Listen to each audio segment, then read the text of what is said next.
Hello दोस्तों, welcome to this channel. तो आज आप देखने वाले हैं हाल ही में रिलीज हुई मूवी सेंटीग्रेड के बारे में। ये एक सर्वाइवल थ्रिल है और ये एक सच्ची कहानी पर बेस्ड है। ये कहानी एक मैरिड कपल की है जिनकी कार एक जगह में फंस जाती है। तो वो इस मुश्किल सिचुएशन में कैसे सर्वाइव करेंगे, यही सब आज हम इस मूवी में दिखाने वाले हैं। वीडियो में मजीद आगे जाने से पहले अगर आपने हमारे चैनल को सब्सक्राइब नहीं किया तो जल्दी से सब्सक्राइब कर लीजिए। ये पूरी कहानी एक कार के अंदर ही बेस्ड है, तो आप अंदाजा लगा सकते हैं कि इसमें डायरेक्शन कितनी मायने रखती है। मूवी के स्टार्ट में हमें बताया जाता है कि 2002 में एक अमेरिकन नॉवेलिस्ट नॉमी अपने हस्बैंड मैट के साथ जा रही थी और वो भी नॉर्वे अपनी बुक सिंगिंग के लिए। हम देखते हैं कि वो अपनी कार में फंसे हुए थे और बर्फ जमी हुई थी। लेकिन ये कैसे हुआ? तो ये हुआ मैट की लापरवाही से। कल शाम को जब वो अपने होटल जा रहे थे तो रास्ते में लैंडस्लाइडिंग शुरू हो जाती है। ऐसे ड्राइविंग करते रहना उनके लिए डेंजरस था, तो इसलिए मैट ने कार को रोड साइड पर रोक लिया। उसका प्लान था कि वो तूफान के रुकने का वेट करेगा, लेकिन लापरवाही यही हो जाती है कि वो सो जाता है। एक्चुअली वो दोनों ही सो जाते हैं। जब उनकी आंख खुली तो उन्हें कार के चारों तरफ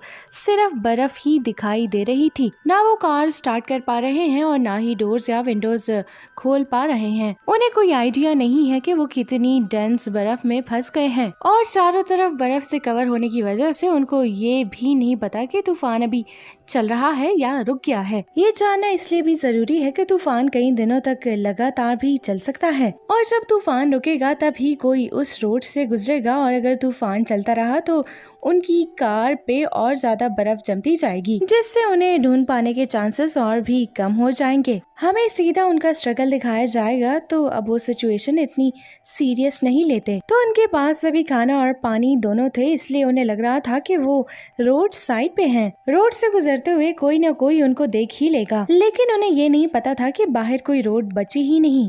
चारों तरफ सिर्फ बर्फ ही बर्फ दिखाई दे रही है और तूफान अभी भी चल रहा था और उनकी कार इस वक्त इनविजिबल थी। तो सिनेरियो को देखते हुए वो मील को छोटे छोटे हिस्से में बांट लेते हैं, जो कि 12 दिन तक उनका चल सकता था और उनके पास पानी की 2 बॉटल्स भी थी। लेकिन फिर भी नॉमी इस आइडिया से खुश नहीं थी। वो मैट से कहती है कि उन्हें कार से बाहर निकलकर मदद की ट्राई करनी चाहिए, लेकिन मैट उससे बिल्कुल भी एग्री नहीं था। वो कार से बाहर नहीं निकलना चाहता था क्योंकि ये उनके लिए सबसे सेफ ऑप्शन था। कार उनके लिए एक शेल्टर थी। बाहर जाने का रिस्क वो नहीं लेना चाहता था, चाहे कुछ भी हो जाए। और ये उसका सबसे समझदारी वाला फैसला था क्योंकि नॉमी प्रेग्नेंट थी और एक प्रेग्नेंट लेडी को तूफान में लेकर गुजरना सबसे बड़ी बेवकूफी हो सकती है। तो दोस्तों, तूफान नॉन स्टॉप चल रहा था और उन्हें कार में फंसे हुए 3 दिन बीत चुके थे। उनके पास खाना था, पानी था और ब्लैंकेट्स थे और कैंडल्स भी थी और इसीलिए अभी तक उन्हें कोई परेशानी नहीं हुई थी। लेकिन फिर भी मैट बहुत डर के सोच रहा था और वो बहुत कम फूड खा रहा था और वो अपना फूड भी नॉमी के लिए सेव कर रहा था। पूरा दिन वो एक ही जगह पे बैठे रहते थे और एक कार में वो कुछ ज्यादा कर भी नहीं सकते थे। इसीलिए नॉमी वहाँ पे कुछ लिख रही थी और मोस्ट प्रोबेबली वो अपनी ये कहानी लिख रही होगी। तभी अचानक उन्हें बाहर से कोई आवाज सुनाई देती है। ऐसे लग रहा था कि कोई उनकी कार के पास खड़ा है। वो जोर जोर से मदद के लिए चिल्लाने लगते हैं और तभी ऐसी आवाज आती है कि वो उनसे दूर भाग गया। वो समझ जाते हैं कि वो कोई एनिमल था कार में फंसे हुए। उनका ये 7वां दिन था और एक्सीडेंटली मैट कैंडल से जमी हुई बर्फ पिघलाने लगता है ताकि वो विंडो खोल सके, लेकिन बाहर निकलने के लिए नहीं बल्कि उनका पानी खत्म होने वाला था। इसीलिए पानी खत्म होने के बाद वो बर्फ को पिघला के पी सकते हैं और खाना खत्म होने के बाद वो बर्फ को खा भी सकते हैं। ऐसा मैट ने सोच रखा था। काफी देर की मेहनत के बाद वो विंडो को हल्का सा नीचे कर पाता है, लेकिन ये उसके लिए मोटिवेशन थी। वो अपना काम जारी रखता है। नाओमी के हाथ से अचानक उसका फोन नीचे गिर जाता है और जब वो उससे वापस असेंबल करती है तो उसमें कुछ सिग्नल्स आते हैं। सबसे पहले काम वो ये करती है कि वो अपने डैड को कॉल करती है। कॉल पे वो कुछ भी बात नहीं करती और बस रोती रहती है और इतने में उसका फोन डेड हो जाता है। अब यहाँ आप मैट का रिएक्शन खुद ही समझ गए होंगे। ये उनके लिए बहुत अच्छा मौका था जिसे नाओमी ने वेस्ट कर दिया। ऐसे ही 2 दिन और बीत जाते हैं और अब वो बहुत सारी चीजों से रिग्रेट कर रहे थे। नाओमी कहती है कि उन्हें विंडो तोड़कर बर्फ को हटाना चाहिए, पर मैट के लिए ये एक स्टूपिड आइडिया था क्योंकि एक बार विंडो टूट गई तो उनके लिए सर्वाइव करना बहुत मुश्किल हो जाएगा। इस बहस में उनकी फिर से फाइट हो जाती है और अचानक नाओमी की सांसें रुकने लगती हैं। इसीलिए नहीं कि उसकी ऑक्सीजन खत्म हो चुकी थी, बल्कि इसलिए कि नाओमी किसी तरह की पिल्स खा रही थी जो कि उसके बच्चे के लिए हार्मफुल भी हो सकती थी और मैट को इस बारे में कुछ भी पता नहीं था। अगले दिन फाइनली स्टॉर्म रुक जाता है और रोड को क्लियर करने के लिए वहाँ एक ट्रक आता है। उसकी आवाज सुन के उन्हें फिर से एक उम्मीद मिलती है और वो जोर जोर से चिल्लाने लगते हैं, लेकिन उस ट्रक की खुद की आवाज इतनी ज्यादा थी कि ड्राइवर को कुछ भी सुनाई नहीं देता और वो रोड को क्लियर करके वहाँ से चला जाता है। अब यहाँ मैट भी गुस्से में आ चुका था क्योंकि उससे अपने फैसले पर पछतावा हो रहा था। अगर वो विंडो तोड़ के बर्फ हटा देते तो पक्का बच जाते, लेकिन मैट के फैसले की वजह से ड्राइवर उन्हें नोटिस नहीं कर पाया और यहाँ पर 14 दिन बीत चुके थे और उनके लिए अभी तक कोई मदद नहीं आई थी, ना ही वो रोड अभी तक शुरू हुआ था। अब उन्हें बर्फ पीने की नौबत आ गई थी, लेकिन मैट कार में ही रहना चाहता था और नाओमी अब इस सब से पक चुकी थी। वो मैट के सोने का वेट करती है और उसके सोते ही वो उस विंडो को तोड़ देती है। मैट उसे रोकने की कोशिश करता है तो वो उसे भी इंजर्ड कर लेती है और अब इस सब पैनिक के बीच नाओमी को बहुत दर्द होने लगता है। मैट जल्दी से उसको कवर करने लगता है, मगर ये कुछ और था जो उन दोनों के लिए सबसे बड़ी परेशानी हो सकती है। नाओमी को लेबर पेन हो रहा था और वो उस तंग जगह में बर्थ देने वाली थी। इससे नाओमी बहुत ज्यादा डर रही थी क्योंकि ये किसी के भी प्लान में नहीं था। उन्हें खुद सरवाइव करना मुश्किल हो रहा था और अब जब उसने विंडो तोड़ दी तो अब उन्हें एक और लाइफ का ध्यान रखना पड़ेगा। वो बच्चे को जन्म देती है और ये उनके लिए कोई खुशखबरी नहीं थी क्योंकि उनके पास खाने और पीने के लिए कुछ नहीं था और वो इस बच्चे को कैसे फीड कराएगी।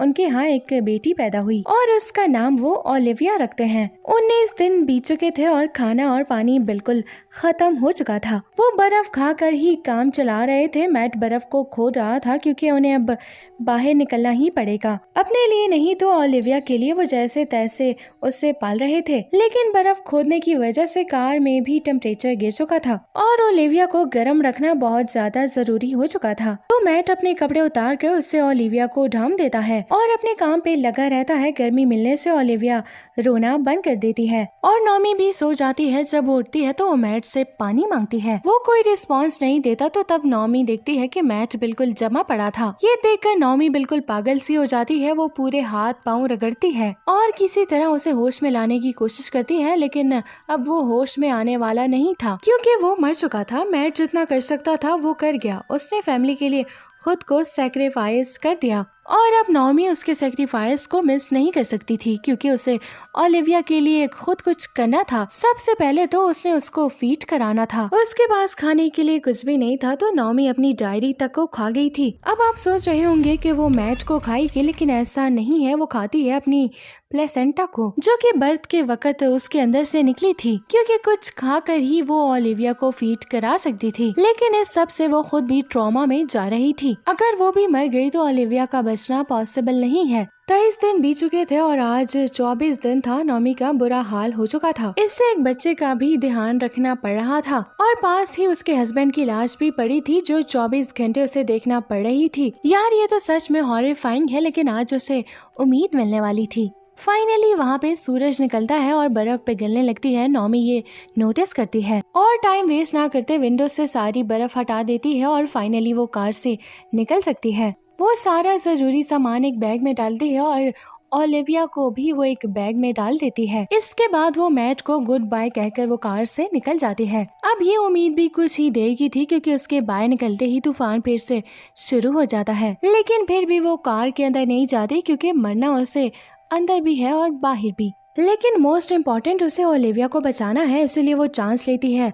उसके हाथ पैर उसका साथ नहीं दे रहे थे। वो बहुत मुश्किल से उसे चला रही थी और चलते चलते उसे शाम हो जाती है, लेकिन वो कहीं तक भी पहुंच नहीं पा रही थी और उसका हौसला टूट जाता है। तभी उसे एक प्लेन दिखाई देता है। नाओमी उसे एक सिग्नल को तोड़ लेती है और उसी की डायरेक्शन में चलना शुरू कर देती है। अब ये उसके लिए बुरा भी साबित हो सकता था, लेकिन ये उसके लिए एक शॉर्टकट साबित होता है और बर्फ पे चलते हुए वो कुछ ही देर में एक होटल के पास पहुंच जाती है। ये 24 दिन का स्ट्रगल और उसके हस्बैंड के सेक्रीफाइस का नतीजा है कि वो अपने साथ अपनी बेटी की जान बचाने में कामयाब होती है। नाओमी और ओलिविया को हॉस्पिटल ले जाया जाता है और वो दोनों बच जाती हैं और वो सरवाइव कर पाई थी इग्लू इफेक्ट की वजह से। जिससे उनकी सारी हीट कार के अंदर ही थी, यानी कि मैट का फैसला बिल्कुल ठीक था। नाओमी आज भी लिख रही थी और अपने सारे कारनामे अपने डेड हस्बैंड को डेडिकेट करती है। तो दोस्तों ये था इस मूवी का दी एंड, और मूवी बहुत ही ज्यादा अच्छी थी। दोस्तों इन रियल लाइफ हॉरिफाइंग से कुछ भी नहीं होता, ऐसे हालात में इंसान का फैसला उसे बचा भी सकता है और मार भी सकता है। तो आप बताएं आपको ये मूवी कैसी लगी। अगर आपको ये मूवी और मेरी एफर्ट्स पसंद आई तो इस वीडियो को लाइक करें, और अगर आप हमारे चैनल पर न्यू है तो चैनल को भी सब्सक्राइब कर लीजिए। मिलती हूँ आपके साथ एक नई ऐसी ही इंटरेस्ट